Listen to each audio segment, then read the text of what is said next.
Je m'appelle Annick Vigne, je suis économiste, directrice de recherche de l'INRAE. Je suis en poste au LISIS, au laboratoire Institution Sciences, Innovation et Société.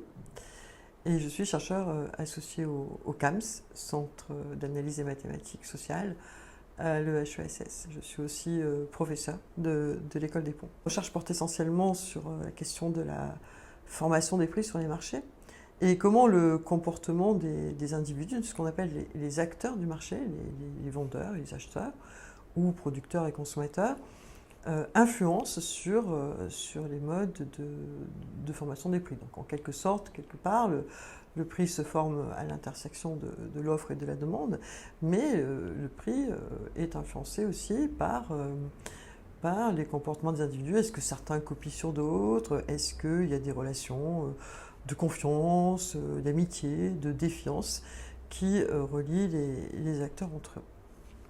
Donc récemment, j'ai co-publié avec un groupe de collègues essentiellement de l'INRAE un manuel qui s'intitule Des contrats dans les filières agricoles, forêt-bois et halieutiques, avec un sous-titre qui est Dialogue entre le droit, l'économie et la sociologie, parce que, comme on va le voir, ce manuel se veut interdisciplinaire, et je vous expliquerai pourquoi interdisciplinaire et pourquoi ces trois disciplines que sont le droit, l'économie et la sociologie.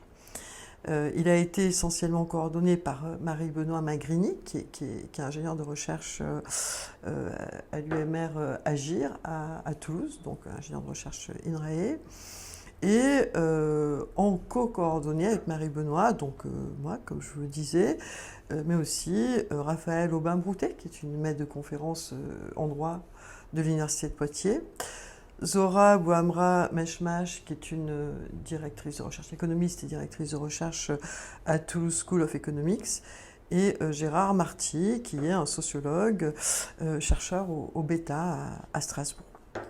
Cet ouvrage donc, a été publié, donc je vous le montre. Voilà, je ne sais pas si on le voit. Cet ouvrage a été publié par les éditions Quae dans ce qu'on appelle la collection Synthèse. Alors, qu'est-ce qu'il y a dans cet ouvrage et pourquoi cet ouvrage, pourquoi ce sujet? Eh bien, face aux enjeux de compétitivité, de formation des prix et de répartition de la valeur, clairement, la contractualisation suscite des débats récurrents. D'une certaine façon, en tant qu'économiste, comment est-ce qu'on peut situer le contrat dans un cadre d'économie de marché classique? Alors, il y a eu des réponses à cela, des réponses apportées par la théorie économique. On peut dire que par exemple le contrat va être là pour réduire la symétrie d'information des deux côtés. Mais on trouve en fait beaucoup de contrats dans le domaine de la production agricole au sens large. Et pourquoi ces contrats? Quelle forme ont-ils? Sont-ils tous les mêmes? Et répondent-ils tous quelque part aux mêmes enjeux? Eh bien, donc cet ouvrage, l'ouvrage dont je vous parle, propose une analyse approfondie des usages et des impacts des contrats dans la construction des échanges de biens agricoles, forestiers et halieutiques en France. Il vise à éclairer un fait majeur qui est, comme je vous le disais, pourquoi, dans une économie de marché, il existe différents modes de commercialisation entre différents opérateurs de filières. Alors, dans les marchés d'enchères ou de gré à gré, les échanges s'appuient sur des formes contractuelles variées, plus ou moins formelles. Quelque part, chaque matin, quand on va s'acheter un kilo d'orange sur le marché en bas de chez nous, eh bien, le simple fait de payer notre kilo d'orange et de repartir, de payer le prix demandé par le vendeur et de repartir avec notre kilo d'orange, correspond à une espèce de contrat implicite, contrat spot, qui est que j'accepte le prix que le vendeur me demande et le vendeur accepte en échange de me donner mon kilo d'orange. Donc je vais vous parler de formes contractuelles variées, plus ou moins formelles, qui permettent en tous les cas de réguler la production et de gérer les risques propres à différents secteurs. Et donc quelque part, on rentre déjà dans la différenciation, c'est-à-dire que chaque secteur va avoir ses propres risques, on s'en doute bien. La première mise en marché des produits agricoles, du bois ou des ressources halieutiques repose ainsi sur un maillage complexe de relations contractuelles qui lie les acteurs à différents degrés. Donc on va aller du degré le plus simple, l'exemple des oranges que je vous donnais tout à l'heure, à des degrés bien plus compliqués, on va le voir quand il s'agira de contrats dans l'élevage, dans l'industrie semencière, etc. Ces contrats vont évoluer avec les pratiques, avec les attentes économiques et les préoccupations sociétales dans un environnement économique, on l'a bien compris, mais aussi juridique et culturel en constante transformation. Ces contrats reflètent ainsi des logiques multiples qui imbriquent rationalité économique, au pluriel, régulation juridique et dynamique sociale. Et donc nous avons fait le choix de produire, de rédiger cet ouvrage qui réunit des éclairages croisés qui viennent du droit, de l'économie et de la sociologie. Droit, économie, sociologie qui quelque part vont nous permettre de mieux prendre en compte les différents enjeux et les différentes interactions entre ces différents enjeux. Donc droit, économie, sociologie, afin d'offrir une compréhension globale des processus de contractualisation.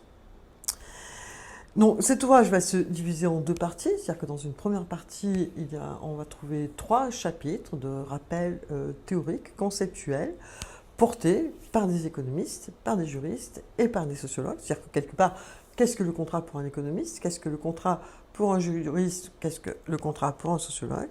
Dans la deuxième partie, nous rentrons dans un panorama d'enquête, d'analyse de terrain, qui permettent de présenter différentes réalités de la contractualisation dans les filières, comme je vous l'ai déjà dit, agricole, forêt, bois et halieutique. On va ainsi trouver des chapitres qui expliquent le rôle des contrats dans l'élevage, le rôle des contrats dans l'industrie semencière, le rôle des contrats dans la régulation du secteur laitier, le rôle joué par les contrats de production en grande culture.